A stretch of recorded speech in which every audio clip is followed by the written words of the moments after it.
Prime Minister likes to talk about a hinge moment. Some people talk about an inflection moment. I call it an important moment.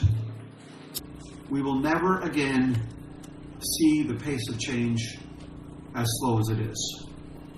Canada is going to have to be ready, folks, not just to respond, but we're going to have to lead to protect our sovereignty, secure our communities, and uphold our values. One of the messages I transmitted to Secretary Hegseth in Washington on Monday was this: when it comes to Canada or the United States, in our bilateral relationships, in our investments with NORAD and beyond, what we know is this: we know that a secure and sovereign country requires a secure and sovereign economy. So we have to get down to business. And in the defense sector, we're getting down to business in a really big way. That's why the government is making historic investments in defense. In June, the Prime Minister and I announced that Canada will meet the NATO 2% target by March 31st. No doubt you've heard that. That led to additional negotiations, which took us to 5% of our GDP by 2035. Now, the 2% target that we announced by March 31st is a full 5 years ahead of schedule. This is a $9.2 billion investment which is going to strengthen our forces. We began with pay and remuneration packages to indicate to our Canadian Armed Forces personnel that we believe in them. This is long overdue. We need them to execute on their roles and responsibilities. It will enhance our infrastructure, and it'll boost our operational readiness, something I can assure you, having just seen for a second time in Latvia with 2,000 members of our forces overseas, not far from that border. But this isn't simply about buying equipment or upgrading our bases. Just for a moment on that, upgrading our bases, which in itself is a massive undertaking for our future.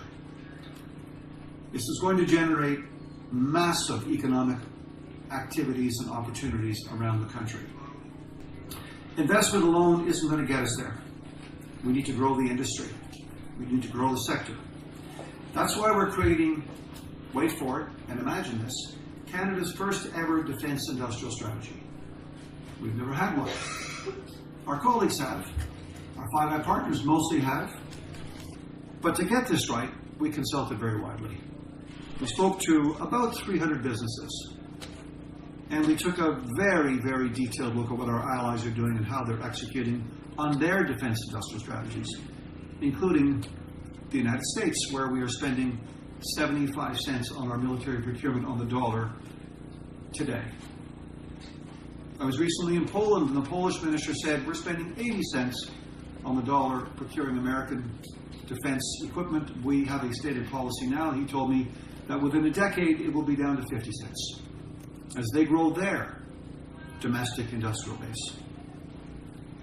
So we looked at all of our allies to bring forward the best possible strategy for our industry. It's a work in progress. We're going to need your help and advice.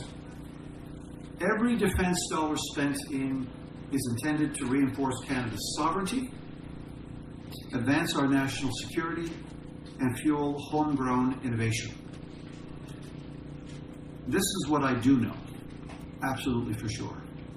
I know that at the heart of the strategy is you.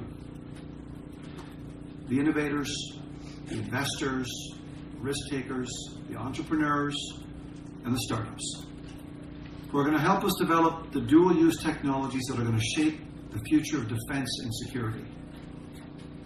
We understand what it takes to succeed in this space.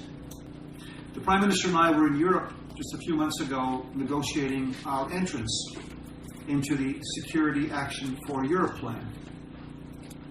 Canada and the United Kingdom, to my knowledge today, are the only two non-European countries who have applied to join the largest single decision made by the European Union to reinvest in defense. It is a $1.25 trillion market over the next 10 years. And so we are now proceeding with advanced negotiations to join the SAFE, Security Action for Europe Agreement. We're looking especially for those products that have dual-use applications. That is, technologies that serve both civilian markets and defense needs.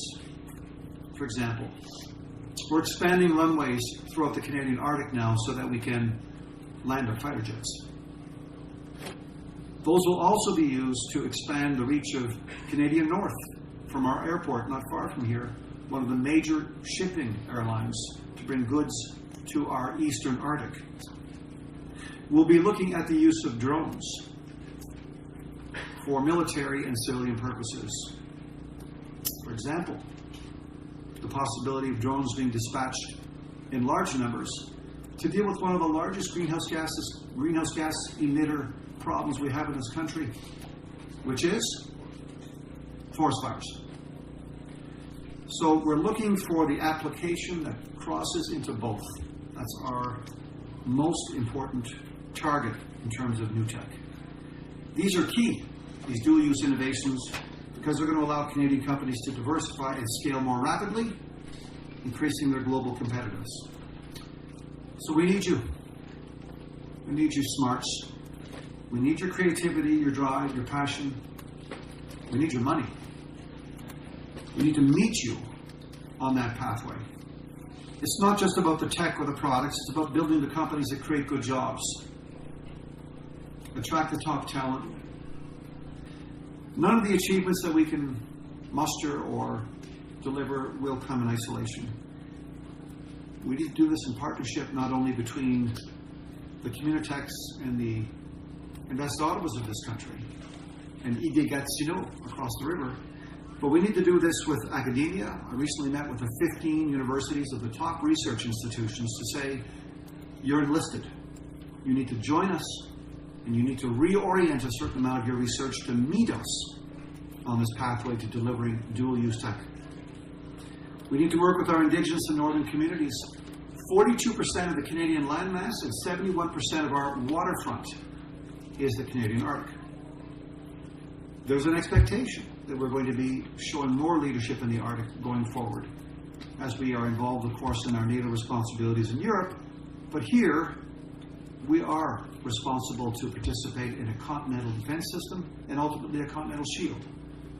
We're going to need help with our Indigenous and Northern communities because they have a lot to say about how we do this in those territories. And we're going to be working with our allies globally, sharing knowledge, pooling resources. We're signing agreements hand over fist.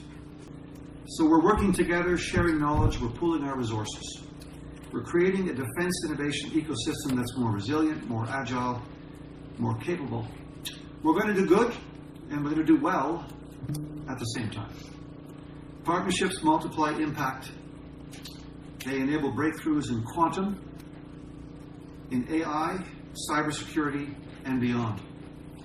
That's why we're also creating a series of hubs across the country for the first time, where we will be able to conduct top secret research in a classified setting, with physical space, with private sector partners, with Cyber Command, with the Communications Security Establishment, with our universities, with foreign partners. We're getting with the program. Our competitors have been doing this for some time. We're moving very quickly. So on that note, let me close with this. It's pretty much a call to action.